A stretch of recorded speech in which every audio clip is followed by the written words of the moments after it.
अस्सलाम वालेकुम दोस्तों, आज हम गुफ्तगू करेंगे डॉक्टर अज़रा रज़ा से। इस मुख्तसर वक्त में अज़रा रज़ा का तारुफ़ कराना मेरा ख़्याल है समंदर को कूज़े में बंद करने के मुतरादिफ़ होगा, मगर बहरहाल मैं पूरी कोशिश करूँगी और उम्मीद है कि हम इनके तारुफ़ से इंसाफ़ कर सकेंगे। डॉक्टर रज़ा प्रोफेसर हैं मेडिसिन की eight Colombia university New York. She is also a director of centre for myelodysplastic syndromes. She's very well published, and most of her research is published in journals like New England Journal of Medicine, Nature, Cancer Research, and British Journal of Hematology, to name a few. Dr. Raza, adab. पहला सवाल जो मेरा ख़्याल है कि हम सब लोगों के जहन में भी है, दिल में भी है, हम सोच भी रहे हैं इसके बारे में बेतहाशा आपकी किताबें पढ़ने के बाद, आपके बहुत सारे इंटरव्यूज़ और बहुत सारे फेसबुक पे भी लाइव पॉडकास्ट सुनने के बाद, कि इतना तवील सफ़र कराची से शिकागो और मेरा ख़्याल है मैं बीच में कुछ शहर भूल भी रही हूँ, और फिर New York, being an oncologist and such a famous oncologist, and then still keeping your poetry and your love for writing alive. I think we all would like to know how you strike a balance between all of those. Well, first, thank you for having me. It's such a pleasure to be back home, I have to say. Nothing like it. I just landed yesterday and my heart has been flying. I'm so happy. So, and the welcome I've received at LUMS is phenomenal. Thank you very much.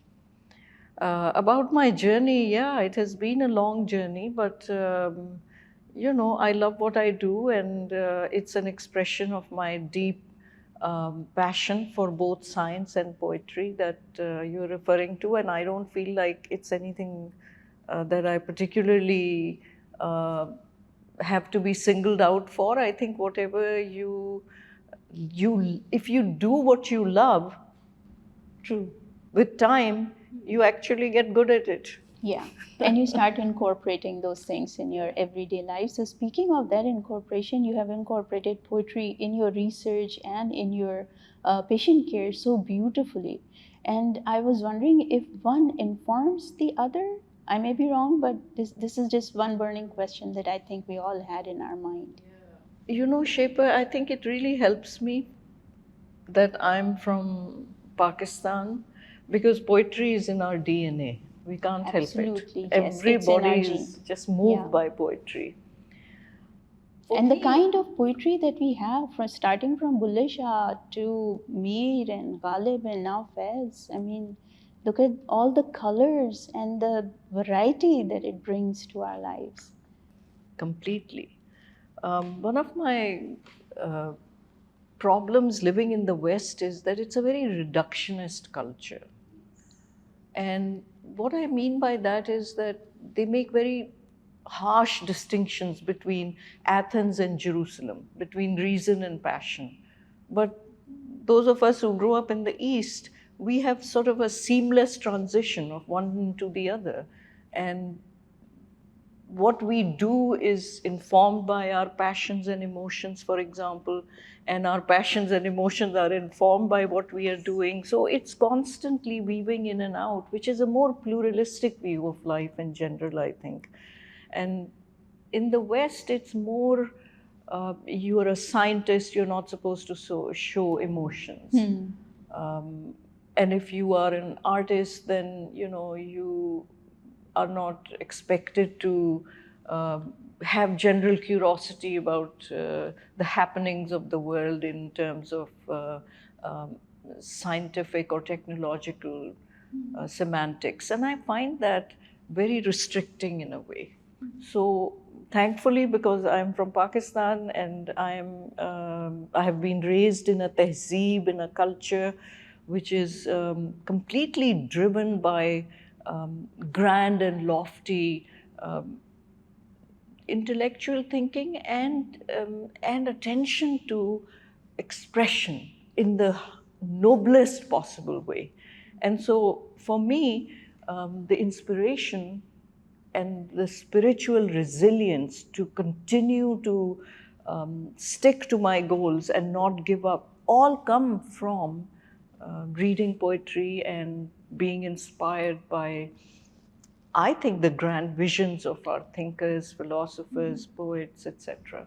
But in a culture like United States, and you have lived in United States for so long, it's very easy to detach yourself from your roots, but you remain grounded in your roots, which is reflected really well in your conversations, in your research, in the book that you have written. And when you read the book, you don't feel like you are away from your country, you are away from your people, or you are disconnected somehow from the feelings of your people. How did you Can I manage? tell you something, Shaper? Ji. When I sent in the complete draft of the book, my editor, of course, loved it. But then they gave it to the copy editor to read. And she came back and sent it to another editor at the publishing house. And you know what was their biggest problem? They said, we have to remove all the poetry from the book because there is no place for that in a book on cancer. And I said, you do that and you lose me as an author, because that is me, that is part of me. And it's like taking flight away from a bird. True. If you take poetry out of me, there's nothing left of me. And there was a complete meltdown at the publishing house over this. But I stood my ground, Shaper, and I said, if you make me take out the poetry, I'm not. Because I think it is the poetry and it's all the little personal things that you have put in your book that makes it so worthy of reading. And I'm sure that people who are reading this book are going to remember and have this flavor of this book for a very long time. Don't worry, not many people read it because it's a very difficult book to read. First of all, painful book to read. And second, because I've come out as an insider, hitting hard at the insiders. Yes. So everybody and their grandmother is mad at me. Well, they can be, but the truth is out there. No, seriously, I'm treated in the US like I've written the satanic verses of medicine. But then, you have these books by Dawkins, like The God Delusion and The Blind Watchmaker. And I find, to some extent, I find a little bit of poetry in it as well. Of course. It's a great and I think that's the essence of that book. And that's the reason why people read that book and they are still connected to that book, The selfish gene. Yes, exactly, the selfish gene. Yeah. And then another author, the author of Sapiens. Yes. You read that book and you see a lot of poetry in that book as well. Yeah. So staying on that grounds, I have one more question for you. So you write about illness, disease, cure, and healing. So how does all of these things come together in your dealings with patients? Because illness and disease, those are two different concepts. And then when you come to healing and cure, I think what most of the physicians are doing, they're curing, they're not healing. So how do you bring all of these aspects together in your patient interactions? And do you think that has a very positive impact on patients? Are they healing? Because you deal with cancer patients and there's a kind of hopelessness in them. There are very few handful of cancer patients who actually keep up with their hopes, their energy, their strength, both spiritual and physical. So do you think incorporating those things in patient care actually helps patients healing? Interestingly, when I first started practicing oncology and medicine, the one thing that my mentor constantly taught me was that you must not get emotionally involved with patients ever, because emotions cloud judgment. And once you become emotional, then you can't make hard and fast and cold decisions based on science and medicine. So don't get involved with patients. But on the other hand, when you see patients, what are they seeking from a doctor? Exactly. They're seeking emotion. They're seeking some investment that is more than just telling them facts and statistics. That here's your prescription, go take it, and yes, you're going to throw up and things like that, but you'll have to deal with it because this is part of it. So I found this dichotomy very disturbing personally, because on the one hand, you're being taught to behave in a certain way, and on the other hand, the person for whom you have dedicated your life to serve expects something completely different. So how do you reconcile these two? And the reconciliation for me, Shaper, came in one of the harshest ironies of my life, which is that my mentor, who then became my husband, who taught me all this, not to get involved. Of course, I never listened to him. But when he got cancer, right after learning of the diagnosis, he turned to me and said, you have to take care of me. I said, what are you talking about? All my professional life, you've taught me not to get involved, and now you're asking me to be your oncologist?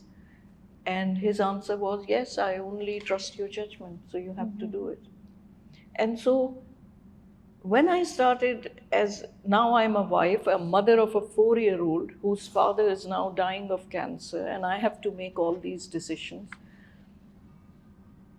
And the strange thing was that somebody like my husband, who was head of the cancer center himself and one of the best oncologists in the country, we would be looking at his, for example, his CAT scan and see the lesions are spreading. And he knew exactly what that meant. Yet he would turn to me and say, so, what do you think? Because even at some level, he needed me to tell him how he should feel now. And you can't break the spirit of someone. You can't take away their hope. You can't basically be a crepe hanger. Right. But you can't give someone like my husband false hope either, because you can't delude him. He knew exactly what's going on. So those are the constant nuances that you have to balance and somehow never break the spirit of the person whose care you are entrusted with. But the other thing I learned about the way to deal with these difficult situations and how poetry helps me. One is that when you can't think of a future that is extending into years ahead, your future is now confined to few months or, few weeks even, then you know what happens? Suddenly, because you can't think far off, now becomes important.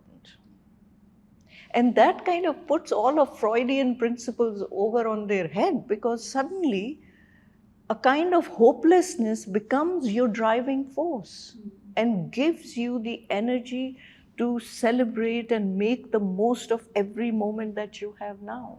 That is so true. And now is what we are underestimating and taking for granted. For granted, because we think we have another day. This sudden twisting of things, and I'm so privileged, I feel so fortunate that I'm able to witness these kinds of things that humans are undergoing in front of me, and I'm helping them express their love for the family, meet friends, because now time is short, and see the kind of curtains being lifted to reveal an internal grace in humanity, which is so moving and so powerful. Absolutely. And I want to answer your second part of your question, which is about cure and healing difference.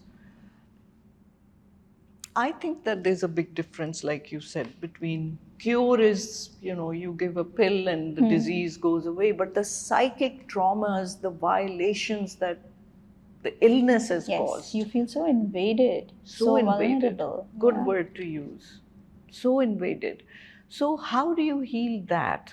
And you'll be surprised that I read Ghalib to the medical students at Columbia University to teach them how to make that difference between cure and healing. And the sher I read for them is, to me, one of the most beautiful shers. It's from that ghazal, "Tu dost kisi ka bhi sitamgar na hua tha." But he comes to this gorgeous शेर, "तौफीक ब अंदाज़े हिम्मत है अज़ल से." तौफीक ब अंदाज़े हिम्मत है अज़ल से. The burdens that you can bear depend on your himmat, how much courage you have, how much resilience, how much can you tolerate. That's how much you'll be able to be tested. तौफीक ब अंदाज़े हिम्मत है अज़ल से. आँखों में है वो कतरा जो गौहर ना हुआ था. And the beauty of this शेर is that in our poetic tradition we have a kind of myth that it is the first few raindrops of the first rain of the season, that if those enter into a clam, they become pearls. So in this sher, Ghalib is consoling those drops which were not the first. They were never able to. So they have no chance of even becoming a pearl. देखिए क्या गुजरे हैं कतरे पे गौहर होने तक. Right, same thing. So what Ghalib is saying is he's consoling the drops that happened not to be the first few. Yes. He's saying, yes, you won't become a pearl, but now it opens up a wider vista for you, because now you could become a tear that comes out of the eyes of a lover. And how much more poignant, how much more meaningful is that much tear? More precious. Yeah. And what I tell the students is that pearl is the cure. It's the cure, yeah. But the healing is the tears. And Indeed. you have to combine both, of course. Why should one be to the exclusion of the other? So true. And they get it. Yeah. They get Ghalib. I think it's the way you teach them. Because a lot of us don't the way get Ghalib teaches us. Ghalib and Mir both are teaching us such profound things. If only we could pay attention and understand. And that's our dilemma of our generation, that we are so far removed from both of them, that we are kind of losing life, and the realities of life. आपने कितनी अच्छी ग़ज़ल याद दिलाई. आह को चाहिए एक उम्र असर होने तक, कौन जीता है तेरी जुल्फ के सर होने तक. आशिकी सब्र तलब और तमन्ना बेताब, दिल का क्या रंग करूं खूने जिगर होने तक.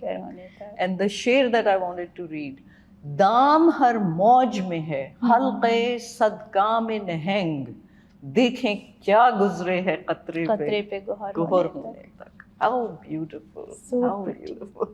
And I unfortunately, I don't know if my generation or generation after, I know Ghalib a lot. But generation after mine, I don't know if they are so connected to Ghalib and Mir as we were, which is such a pity.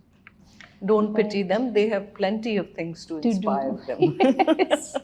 We just happen to be inspired by Ghalib and Mir and So Anis and Dabir, but they have plenty of other things wonderful things to inspire them. Because I spend so much of my time with younger people.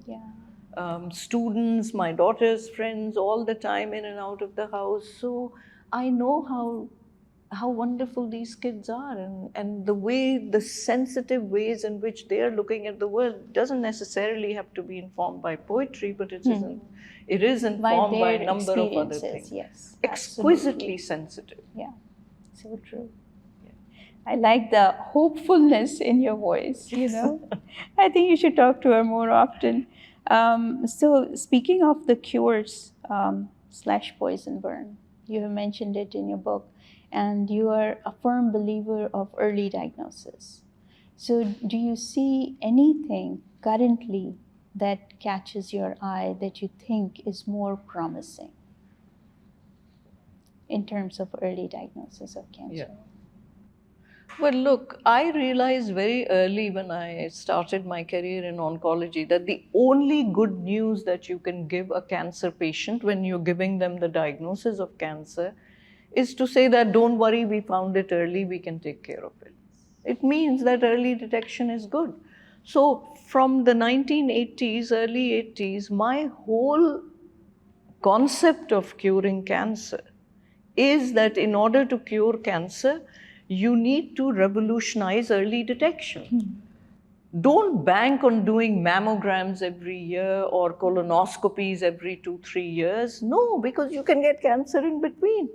So you need to make the solution to early detection technologically so precise that you can pick up the first cell, that you can look at the transition from wellness to illness before illness actually begins even, because you're looking at that phase transition. And so I thought you might ask me this question about what do I see the future to be. First of all, that is the future I have been working towards all of my life. How do you revolutionize early detection? And so one thing I've never compromised on, Shaper, is that there are people, oncologists, researchers, scientists, who are happy extending the life of cancer patients by a few months. Yes, at the cost of slash, poison, and burn. Horrible physical therapies, physical toxicities, horrible financial toxicities. All for what? For extension of a few months. I refuse to accept that. I am still completely dedicated to finding a cure, but the cure is not going to come from treatment. So I'm going to show this. This is the cure, which is coming very fast in the near future.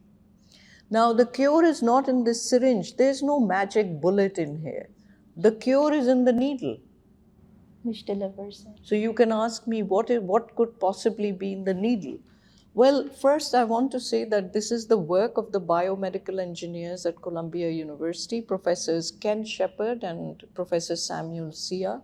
I've been working with them for many, many years on the development of this, but this is purely this is a biomedical engineering feat, I would say, that I'm so proud to be associated with even. And the whole idea is that here is a thin film laid out on a slide, on a glass slide.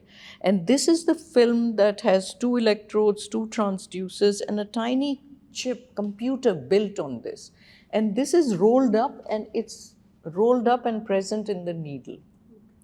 And so once you inject this into a blood vessel, and insert this device, so it's like an implantable device that can go and stay in the blood vessel from birth to death. And inside the blood vessel, inside the 2 walls between, it creates an electrical current. And anything that's passing through will disturb the electrical current. And depending on the size, the signal will be either small or large. So you can tell the precise size of a cell that's passing through and getting recorded on that tiny chip that's built in. And all you need is this cell phone where it will be sent by that chip to alert you if a large cell, which is a cancer cell, appears. Comes across. Amazing. So that you have to treat the human body as a machine and continuously monitor it 24/7 from what one of my friends calls it, from womb to tomb, from birth to death. You're constantly monitoring. And it's not just for cancer. All of medicine has to shift from treatment to prevention, from reactive to proactive. Meaning, you pick the earliest signs of disease-caused perturbations and neutralize them. And this will be the truly compassionate solution to disease. Exactly. No, That's I what totally agree. I'm completely dedicated to. I'm also so sold excited. on this. Yes. It's coming very soon. So you think that in addition to biomedical advancement, and I had this question later on, but now that you have brought this up, I'm going to ask you right now. Do you think that oncologists were working in silos so far? If you think that there should be more collaboration between geneticists, immunologists, cell biologists, and oncologists in order to push the prevention theme forward? Or you think that this device is just going to do it, or we should just continue to collaborate in order to move the field forward? I feel very lucky being in the US, I must say, because I'm surrounded by the most brilliant scientists, oncologists. The Columbia University itself has some Yes. amazing investigators. True. They're so phenomenal. And everybody is trying to work together. But in a way, a field kind of evolves into a silo by itself. So if you're part of the field, you get carried by the currents. Given the frailties of human nature, that is bound to happen in any field. And so, yes, scientists and oncologists are supposed to work together, but if an oncologist has to see 20, 30 patients every day and they don't have the time, and then the scientists are getting impatient. A limiting factor. So eventually they start separating and things like that happen quite naturally, and they're not intentional. No. The separation is not intentional because everyone understands the importance of consilience, which is working across disciplines. The problem is that there just isn't time enough and room enough and people enough to practically do this all the time. But I can't really, since I know I'm very much part of that system and I know how difficult it is to do even one thing properly. And then to straddle whole fields and do kind of translational work where you're bringing advances made on the bench to the bedside. I mean, that is a very long journey, and very few people end up doing it because of the demands of the field are such. So I just want to say that while you're right that we get siloed, it's not intentional. Okay, and you think that it might help build more preventive things if everybody starts to work together, if there is more collaboration between these fields? No, because I know human nature and it will never change. So I think our only salvation is in AI, which is going to take over all these tasks from us. And the only task doctors will have to do is to really hold hands. Yeah, so I have a question regarding AI also, but I'm going to ask one more question. So these is advancements, I mean, I'm sure that eventually they will arrive in Pakistan.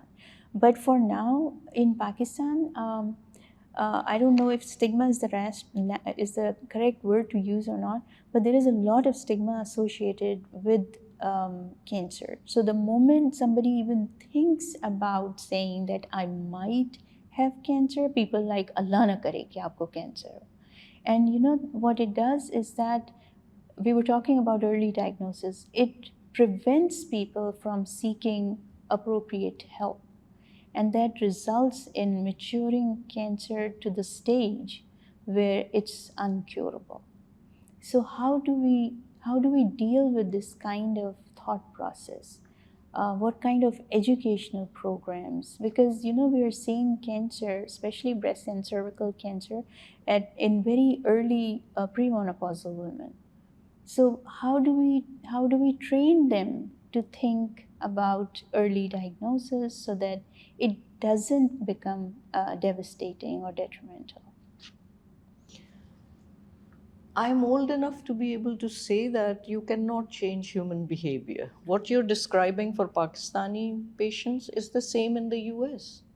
The same problems that people are so apprehensive about a possible diagnosis that they won't even have screening and monitoring tests done. So it's a universal problem. We understand it.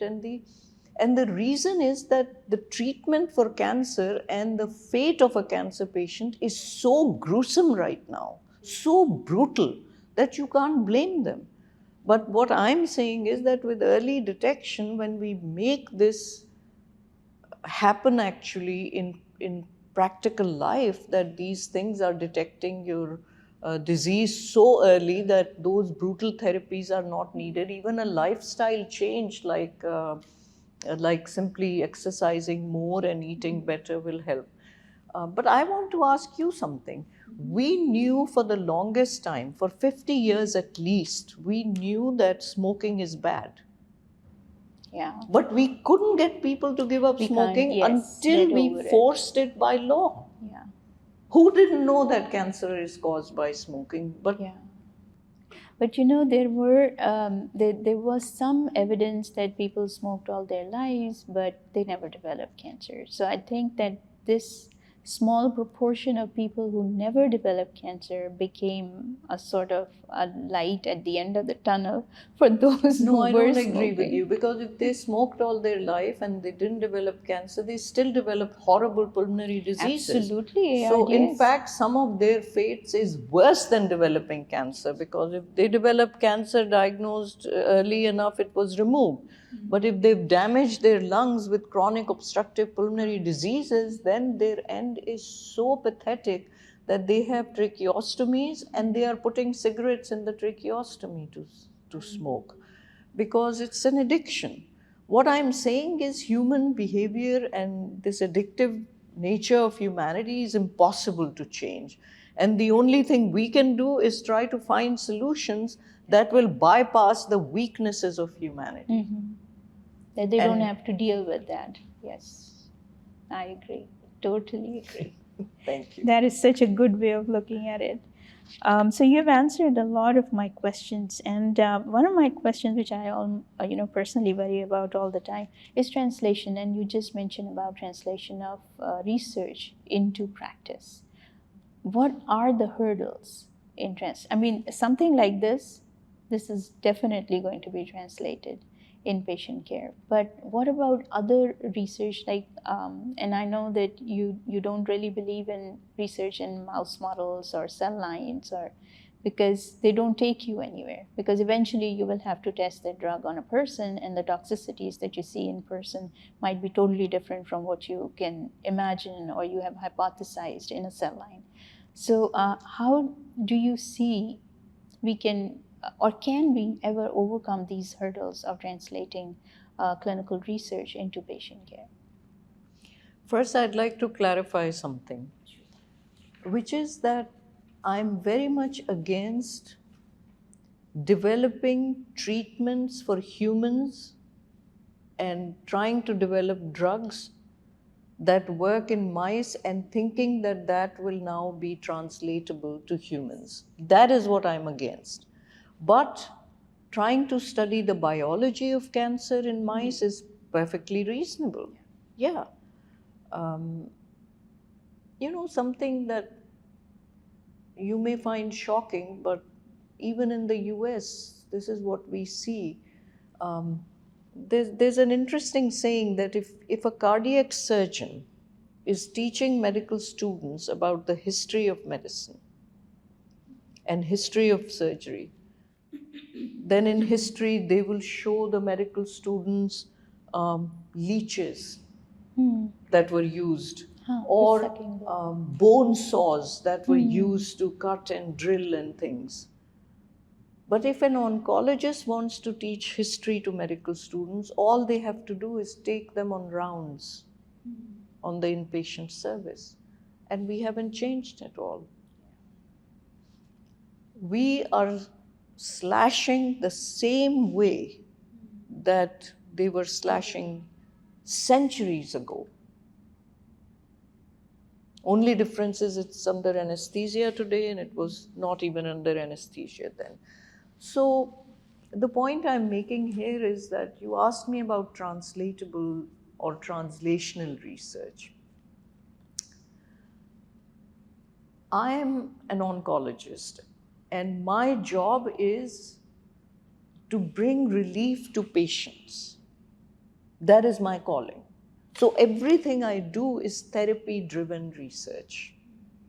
And it's not trying to gain knowledge for the sake of knowledge, which is important by itself, but I have a bigger duty to perform. I have to develop better therapies for my patients. So to do that, it's impossible to translate things. I'll give you the reason why I became convinced very early on in my career. When I landed in the US Shaper, I was all of 24 years old. And it was going to be 6 months before my residency in medicine started.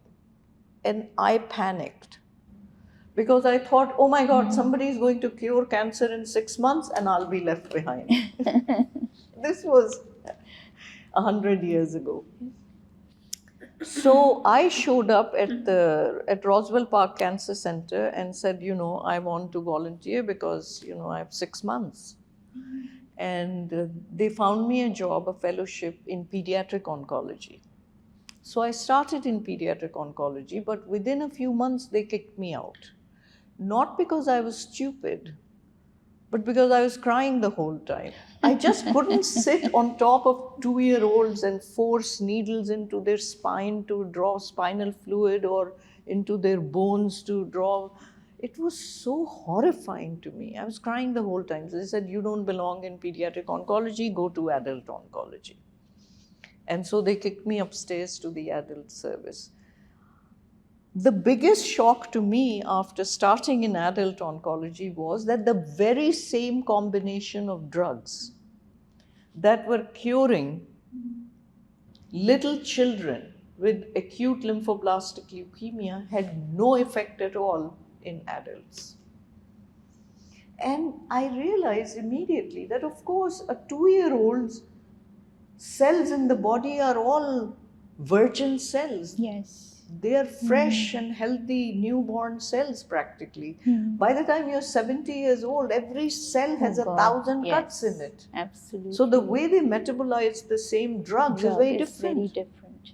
True. And so what it dawned on me as a 24-year-old that if a littler version of our own selves cannot serve as a model for using the drugs, then how can a mouse serve as a model for a human? Oh, so true. And this realization also was reinforced because I read a book on cybernetics by Norbert Wiener. 1940s he wrote this book, Harvard professor. And you know what he said? Something so brilliant. He said, the best model for a cat is another cat, preferably the same one. The same cat. In other words, I cannot serve as a model for you even though we are both adults. Yes. Why? Because your lifestyle is very different than mine. Your diet may be different than mine. The way you metabolize things, very different than the way I do. In other words, it has to be personalized medicine, right? Absolutely. So all these realizations come to you, I suppose, with your journey. And luckily for me, I was understanding some of this earlier on because I was thrown into these experiences and learning from them. Yeah. And so I became enamored with personalized medicine and early treatment, early detection, way back when. And I have never wavered from my stance. And this is what has given me credibility, that I went against the grain. Yeah, Absolutely. completely. Yeah. And simply kept fighting the establishment that no, you're wrong. That is not the way to go. Yeah. And unfortunately, I was right. Yeah. And now everybody is moving towards personalized therapy, not only in cancer, but in diabetes also, in heart disease also. Of course, people are every moving more illness has to towards be. personalized Yeah. therapies.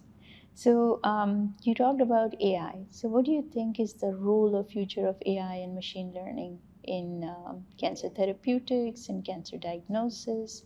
And do you think that these things will have a role in a resource-constrained countries like Pakistan?